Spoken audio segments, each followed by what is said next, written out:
Inilabas na ng Department of Education ang adjusted school calendar para sa school year 2024 hanggang 2025.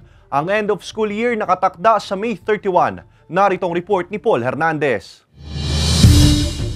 Mas maagang bakasyon ang nakaabang sa mga estudyante sa pampublikong paaralan sa bansa. Sa bagong labas na kautosan kasi ng Department of Education o DepEd, nakasaad na sa May 31, 2024 ang end of school year at magiging July 29, 2024 naman ang simula ng pasukan para sa school year 2024-2025. Mas maaga kaysa August 29. May mga ilang araw talaga na nabawas dahil nga sa napaaga ngayon. Siyempre, bilang nasa DepEd, hindi naman namin papapayagan na makompromiso yung mga competencies na dapat maibigay sa ating mga bata. Resulta raw ito ng pagdinig ng kagawaran sa kabi-kabilang panawagan ng ilang grupo at mga magulang na ibalik na sa nakagawi ang June to March ang school calendar sa bansa. Ayon sa DepEd, hindi naman din daw ito agad-agad, gradual o unti-unti raw ang dapat gawin. Nakikita po natin siguro unti-unti na 27 or 28 sa 2028 baka fully may balik na doon sa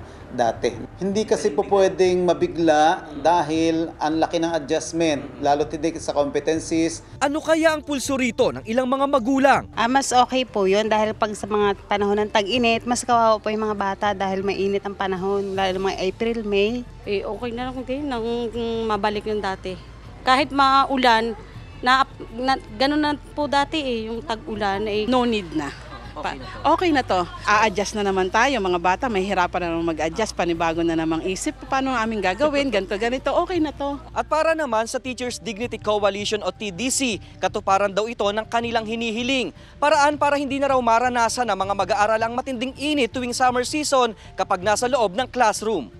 This is something that we appreciate, no, and we thank the DepEd, no, for this memorandum, and eventually, no, we will revert, no, to the old school calendar. Hinihintay na lang din daw ng TDC ang inilalatag na opening naman para sa school year 2025-2026, kung saan inaasahan na mauumpisahang maipasok na ito sa buwan ng Hunyo. Kasama si Buhay Adante Jr., Paul Hernandez, Balitang Southern Tagalog.